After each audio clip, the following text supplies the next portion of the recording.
contre le Rwanda. Contre le Rwanda, contre Paul Kagame. C'est celui qui a fait condamner et fait mettre des sanctions contre le Rwanda. Et c'est celui qui est en train d'arracher cette indépendance, cette colonie dans laquelle on nous avait mis, et réduit ce peuple à l'état d'esclavage. Les générations futures reconnaîtront son passage à la tête de ce pays. Parce qu'il y a eu d'autres peuples dans le monde, je ne parle pas du peuple, qui ont connu également cet état d'esclavage, jusqu'au moment où ils ont été libérés par un homme que vous connaissez le nom, Moïse. Je ne veux pas comparer ce qui est comparable, mais je vous dis que Félix Tshisekedi, aujourd'hui, vous allez rigoler de ce que je veux dire, mais il est en train de jouer un rôle important dans l'extraction de ce pays entre les mains du régime rwandais. Pourquoi Hippolyte Kagame n'a jamais cherché à condamner le Rwanda? Pourquoi il n'a jamais essayé même d'obtenir des sanctions? Pourquoi il n'a pas pu mener les démarches pour sortir de l'embargo au niveau des armes? Pourquoi il s'est tu contre l'agression rwandaise? C'est toutes des questions. Pourquoi? Je vais vous répondre. Parce que c'était un agent de l'armée rwandaise au service de son commandant suprême, qui était Paul Kagame, pendant les 18 ans. J'espère que vous avez les preuves, parce que ce que vous dites maintenant est officiel. J'espère que vous avez les preuves de tout ce que vous annonciez. Retour à une émission où vous accusiez déjà, notamment Moïse Katumbi, en 2023. Vous disiez que vous n'aviez pas de ressentiment contre Joseph Kabila. Mais je n'en ai pas. Moi, je parle du pays. Est-ce que... Je ne parle que du pays. Certains se posent la question... Et ça aurait été quelqu'un d'autre, nous avons condamné avant qu'il soit visible. Maintenant, je le disais, les gens rigolaient, disaient, Bemba dit n'importe quoi, il n'a pas de preuves. Mais aujourd'hui, qu'est-ce qu'il fait là-bas? Goma est au Congo, disent-ils. Donc, vous voulez me dire maintenant que ceux qui agressent la RDC, si vous étiez Congolais, jamais vous n'avez condamné. Au contraire, vous les avez compris. Vous êtes là-bas sous la protection de qui? Du Rwanda, c'est clair. Du Rwanda, c'est clair. Oui, mais du Rwanda, des forces rwandaises, oui, c'est clair. Lequel il appartient. Bon. Attendez, vous croyez que n'importe qui peut aller là-bas, passer par Kigali, être escorté par des forces spéciales rwandaises et pour arriver à Goma et circuler là-bas sous la protection des forces rwandaises? Vous croyez que tout le monde peut se permettre de le faire? Demain, on parle de dialogue. Martin Fayulu propose que ce soit avec les religieux de l'ECC Senko. Vous participeriez à ce dialogue? Mais je sais ce que c'est que certains acteurs de Senko veulent chercher. C'est à travers justement ce que eux ils appellent leur dernière tentative, c'est de mettre en place ce dialogue pour qu'à l'intérieur une dynamique se mette en place pour pouvoir évincer le président. Mais le président a été élu à près de 74% par la majorité, je veux dire, des Congolais. Nous allons pas... C'est un président qui est légitime, qui a été élu démocratiquement. Donc vous n'êtes pas d'une dynamique de dialogue. Je ne serai pas, je veux dire, dans une dynamique dont je sais, par les renseignements que j'ai, et j'ai la conviction, et j'ai toutes les preuves, que ce qu'on cherche simplement, c'est de pouvoir évincer le président qui a été élu démocratiquement. Lorsque certains acteurs de la Senko passent par Kigali, obtient au lendemain de la visite que le président leur a donnée, à leur demande, ils se rendent directement à Kigali dans les jours qui ont suivi. Donc ils avaient l'adresse de Kigali apparemment bien avant. Ils vont ensuite à Goma, ils sont escortés à Goma. Ils font des photos avec les terroristes. À 3 kilomètres de l'endroit où ils ont fait les photos, il y avait un des camps des déplacés. Est-ce que vous croyez qu'ils ont même pris la peine, en tant qu'homme d'église, pour dire « allons ne fût-ce que rendre visite et peut-être même prier avec ces déplacés ». Ils ont fait 250 kilomètres de Kigali pour arriver à Goma, mais ils n'ont pas pu faire 3 kilomètres pour aller compatir avec ces déplacés, qui souffrent Par qui? À cause de qui? À cause des terroristes, lesquels ils ont pris la peine de prendre des photos et de rigoler lorsqu'ils prenaient la photo. Est-ce que ça, ce n'est pas triste pour notre pays, pour notre peuple? Et est-ce que vous savez qui a pris rendez-vous chez le président Macron? Bien sûr, ils diront que ce n'est pas vrai.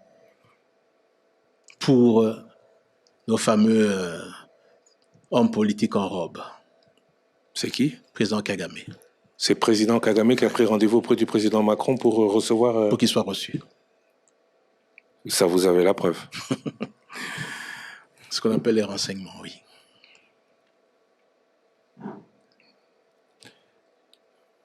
Monsieur Jean-Pierre Mbama, merci beaucoup de nous avoir accordé cette longue interview, plus d'1 heure et demie, qui sera sûrement suivie de réactions et d'autres émissions, sûrement.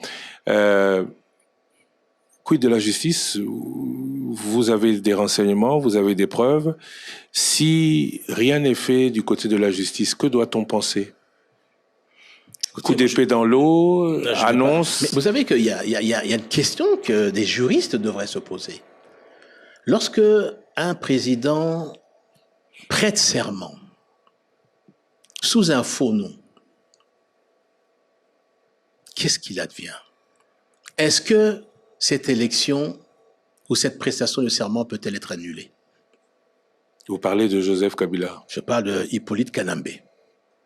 Né Hippolyte Kanambe. Si demain dialogue... Professeur Ngoï Moukena fabrique une identité. Si demain dialogue il y a autre que Senko, parce que dialogue, le président ou tout le monde semble dire que l'issue à la crise viendra dans des pourparlers entre Congolais et avec le Rwanda. Toutes les personnes que vous accusez aujourd'hui auraient voix au chapitre? Ben, écoutez, d'abord, c'est pas moi qui vais l'organiser. Je pense que c'est au niveau du chef de l'État. Vous y participerez? Et si le chef de l'État, je veux dire, pense que c'est la formule qui doit permettre de revenir à la paix. Et vous vous retrouverez face à Joseph Kabila, à Moïse Katumbi et à la Senko? Mais ça, je ne peux pas préempter de qui sera là-dessus. Mais ce que nous recherchons, c'est la paix. Et si la paix doit passer par un dialogue, elle passera par un dialogue. Vous étiez hier... Mais un vrai dialogue, pas un complot contre le chef de l'État et contre les institutions. Vous étiez hier président du MLC, Mouvement Rebelle. Hier, on vous appelait rebelle, aujourd'hui, vous les appelez terroristes. Quelle est la différence entre ces deux positions, sachant que dans la com des uns et des autres, l'objectif était le même? Alors, là vous faites, une bonne question, mais vous faites une erreur, je vais l'expliquer. Le président Tshisekedi qu'il combatte, chef de l'État, est un président élu. Élu, démocratiquement. Lorsque j'avais pas besoin, je suis issu d'une famille qui n'avait pas besoin de le faire. J'étais dans les affaires.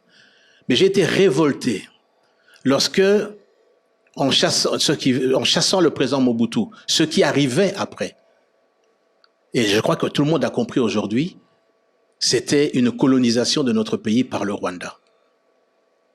Lorsque vous avez un chef d'état-major qui est rwandais, ce qui vous montre bien, et qui est la colonne vertébrale du pays, ça vous montre que ce pays est entre les mains des Rwandais. Moi, j'ai combattu, pas un régime démocratiquement élu, j'ai combattu la présence, l'invasion, l'appropriation de notre pays par le Rwanda, par les forces rwandaises. C'est ça que j'ai combattu. Et c'est ça la différence. Eux, ils combattent un président démocratiquement élu. Je n'ai pas combattu un président démocratiquement élu. J'ai combattu la présence rwandaise dans notre pays. Et c'est ça la différence qu'il faut retenir. Avec l'appui de l'Ouganda, qui aujourd'hui aussi est cité dans cette expansion rwandaise, quel conseil pour terminer, ou quel message envoyer à ceux que vous qualifiez de terroristes aujourd'hui, vous qui avez travaillé avec? Ce que moi je peux leur dire, vraiment profondément, la voie qu'ils prennent, ça l'amènera nulle part. C'est la voie de l'asservissement. qu'ils arrêtent, qu'ils quittent, qu'ils coupent le cordon ombilical s'ils le peuvent avec ces forces étrangères. S'ils sont véritablement des Congolais et qui se considèrent en âme, en conscience, en esprit congolais, qu'ils rejoignent l'unité de ce pays, l'unité de ce peuple là-dessus. Et que toutes ces velléités qui visent à déstabiliser, à balkaniser le pays, que ça cesse. Vous étiez, vous, hier, rebelle. Est-ce que vous le regrettez ou est-ce que vous regrettez à un moment donné d'avoir combattu en alliance avec des forces étrangères? Attention, lorsque j'ai eu le soutien de l'Ouganda, c'était très clair. C'était pour la formation de nos hommes là-dessus. Rien que ça. Et c'était pas pour signer des accords pour dire « je vends le pays ». D'ailleurs, nous avons remis plus de 20 054 hommes lors de la réunification. Ce qui montre bien que ce sont des Congolais qui combattaient. Et je ne regrette pas. Pourquoi? Parce que grâce au combat que nous avons mené, nous avons pu rétablir la démocratie en passant par le processus de Lusaka et de Sun City. Rappelez-vous, le régime de la FDL avait supprimé tous les partis politiques. Il n'existait plus de partis politiques. Les libertés, je veux dire, individuelles n'existaient plus. Nous avons parvenu à remettre en place une constitution dans notre pays qui n'existait pas. Cette constitution qui a été signée à travers le 1+4, là-dessus. Nous avons permis de réunifier l'armée, les services de sécurité, l'administration. Et nous avons permis par ça également à obtenir des élections en 2006, par la suite, dont j'avais gagné, parce que je vais revenir là-dessus. Lorsque les élections ont lieu et que je gagne à 53,7%, qu'est-ce qui se passe? Monsieur Kagame appelle ses amis en Europe, aux États-Unis, et lui dit, il n'est pas question que Bemba soit président. Si Bemba est président, la guerre va continuer. Et la décision se prend à l'étranger, je ne citerai pas les pays, j'écrirai peut-être un jour, où on appelle l'abbé Malou Malou à l'étranger, dans une capitale, et on lui dit, vous ne pouvez pas proclamer Jean-Pierre Bemba. En 2011, c'est le même scénario qui recommence. Monsieur Kagame s'oppose parce qu'il juge qu'il est imprévisible. Étienne Tshisekedi. Étienne Tshisekedi, j'ai dit. Étienne Tshisekedi est imprévisible et qu'il ne veut pas d'Étienne Tshisekedi au pouvoir en RDC. Et les résultats que vous connaissez sortent en faveur de l'agent rwandais au service de l'armée rwandaise. Vous connaissez la fortune qui m'a été donnée par un chef d'État de la région qui connaît bien Hippolyte Kanambe. Et ce n'est pas des moindres. La fortune de Hippolyte Kanambe est de 7 milliards de dollars. 7 milliards de dollars américains.